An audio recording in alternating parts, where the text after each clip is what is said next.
Makanya makasih ya buat netizen, youtuber, dan banyaklah pahlawan-pahlawan yang nggak bisa gue sebutin di sini. Gue ngomong begini juga berkat tulisan-tulisan kalian semua ya di Facebook, di YouTube, di mana segala macam. Ternyata tuh banyak yang cerdas-cerdas gitu loh. Dan beberapa dari kutipan-kutipan kata-kata dia gue angkat di vlog gue ini gitu loh. Jadi menurut gue, mari kita jadi smart people yang benar-benar kafah, benar-benar smart people yang sesungguhnya gitu. Dan kita nggak boleh jauh dari ilmu pengetahuan, kita nggak boleh jauh dari ini ya. Tuh. Assalamualaikum warahmatullahi wabarakatuh. Sekarang gue pengen ngobrol-ngobrol santai ya, ngontai, ngobrol-ngobrol santai.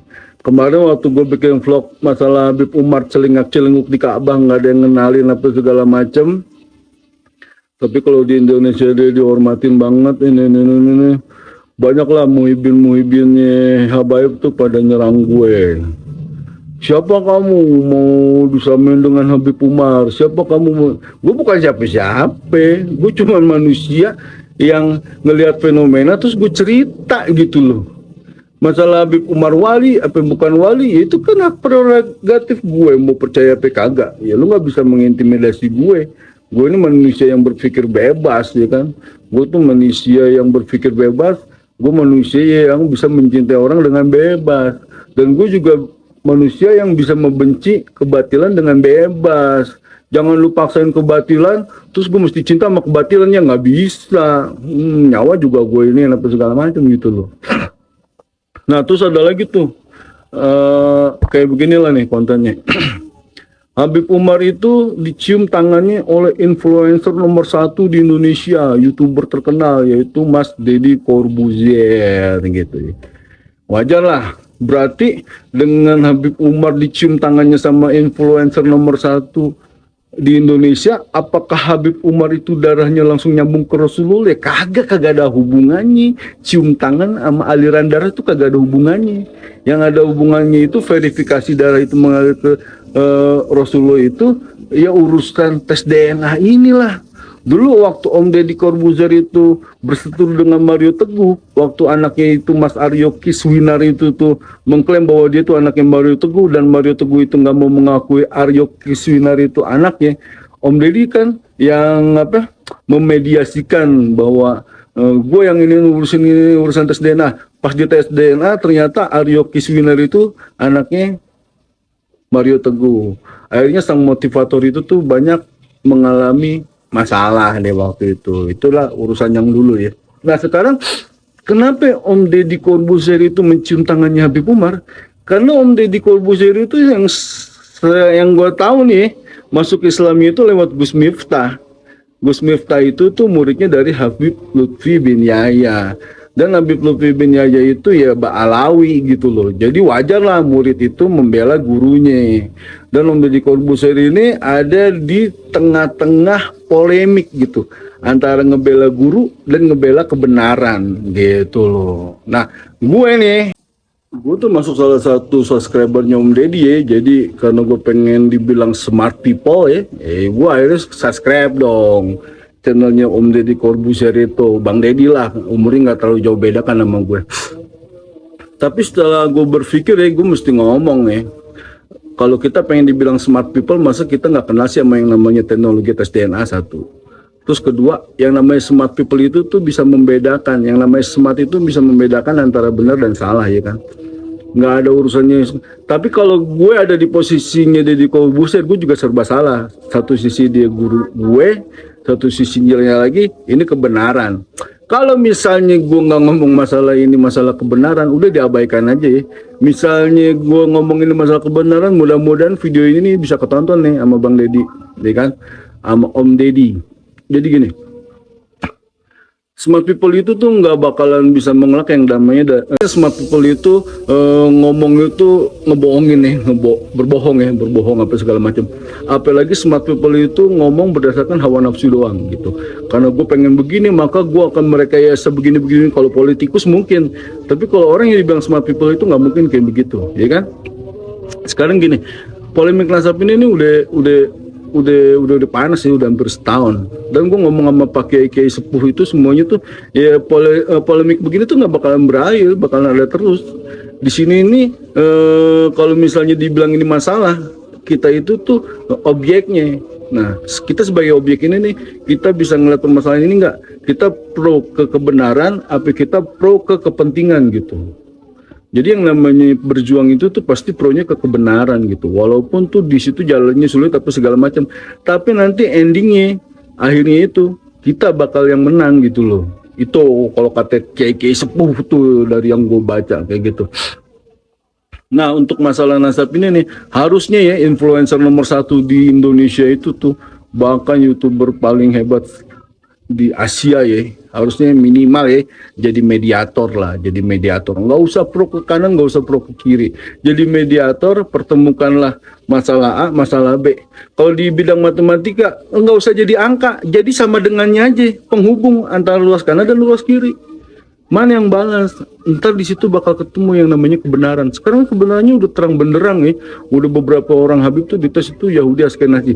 Sekarang model-model Habib kayak begini nih, kalau misalnya dia bener-bener keturunan Nabi, udah ada sejuta kali itu yang udah tes DNA. Nih gua Habib, bro. Kita bakal ditunjuk-tunjuk, kita bakal diinjak-injak, kita bakal dilaporin polisi, kita bakal digebukin, kita bakal itu karakternya itu emang kayak begitu. Karena dia salah, dia belaga pilan, belaga bego, bikin framing aja. Wah, Imam Syafi'i aja percaya sama nasab gue. Imam ini aja percaya sama nasab gue. Ulama di dunia percaya sama nasab gue. Cuma di Indonesia doang nasab gue nggak diakuin begini. Soalnya itu teraniaya. Padahal dia itu yang sering menganiaya. Dia yang sering jadi biang kerok. PKI dia. Yang ngebom Borobudur dia. Yang ini dia. Sering demo dia. Urusan banyak lah urusan yang itu dia gitu. Jadi gue karena gue ini bagian dari smart people yang smart people kan, dia bilang sama subscriber smart people ya, mungkin kalau smart people parameternya kayak begitu ya, mungkin gue nggak jadi smart people lagi ya, gue mendingan jadi goblok people aja lah, yang penting gue nggak bisa digoblokin sama Habib itu gitu loh. Ya udah sekian, nggak usah lama-lama vlog dari gue, mudah-mudahan sengaja ya anak-anak gue tuh gue suruh baca sejarah tentang pahlawan-pahlawan Indonesia tuh. Jadi kan dia belajar sejarah tuh di sekolahnya tuh dari kelas 1 SD sampai sekarang nih udah SMA gitu. Jadi gue suruh dia tuh cari literasi yang benar mengenai sejarah pahlawan negara Indonesia. Minimal nih keturunan gue nanti nih kalau ngeliat emak bapaknya pada cerita tentang sejarah pahlawan nasional Indonesia, pas waktu entar dia hidup sejarah itu dibelokin, dia berpegang teguh sama omongan emak bapaknya gitu loh. Jadi ini sejarah Indonesia ini yang bener tuh kayak begini. Jadi sejarah Indonesia itu nggak bisa dibelokin. Jadi sejarah Indonesia yang asli itu nggak bisa kayak begini. Entar jangan sampai kayak Pangeran Diponegoro itu adalah Ba'alawi, Imam Bonjol itu Ba'alawi, itu ya. Tujuan gue tuh cuma nyimpen file data doang. Nanti misalnya ada anak-anak gue lagi baca sejarah tentang pahlawan-pahlawan nasional, ya boleh ditonton, boleh kagak. Gue emang gak maksa gitu. Jadi cuma mau buat nyimpen file doang di sini. Jadi ntar kalau kita nyimpennya di YouTube, ntar itu kan abadi kan, bakal ditonton terus kan sama anak cucu gue gitu. Itu maksud gue tuh kayak gitu. Kedua gue pernah nonton film Bajai Bajuri ya, waktu itu kalau nggak salah Oneng tuh dia nangis di kuburan apa segala macem, gini datang orang gitu, Mbak mau ngapain? Ini gue lagi ini, emang siapa nama almarhumnya sini, wah salah kuburannya Mbak, kuburannya di sono. Gue ngakak banget, gila, udah nangis nih, udah sedih apa segala macem, totonya kuburannya salah. Dan ini nih kerjaannya Ba'alawi tuh kayak begitu, ngeprank orang-orang nih. Kuburan kucing dibilang kuburan wali lah, kuburan orang Indonesia yang hebat-hebat diklaim kuburannya dia apa segala macam. Motivasinya apa? Motivasinya satu duit.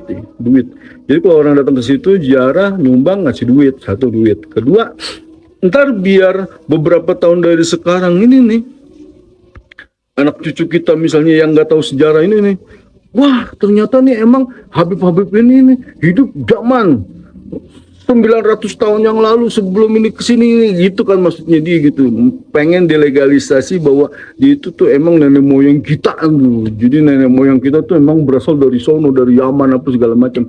Jadi emang dia visioner ya, visionernya tapi visioner yang kagak bener kalau menurut gue mah kayak begitu. Ya gue ngomong kayak begini berdasarkan data bukan berdasarkan cerita gitu. Maksud gue gini lah, kalau kita nggak pinter-pinter banget masalah sejarah, kita nggak pinter-pinter banget, wah yang penting duit apa segala macam. Ya sekarang kalau misalnya lu nggak sayang sama anak cucu lu ya diemin aja, biarin aja dia berkelakuannya kayak begitu apa segala macam. Suatu saat ntar anak cucu lu kaya apa segala macam, anak cucu lu akhirnya nurut sama dia, kayaknya dikuras apa segala macam. Kalau nggak ngasih duitnya sama dia begini, lu ntar nggak sedih apa di kuburan, nggak sedih digituin. Terus anak cucu lu ntar akhirnya kurofat apa segala macam. Ya kalau kita sayang sama anak cucu kita, kita mesti berjuang dari sekarang lah.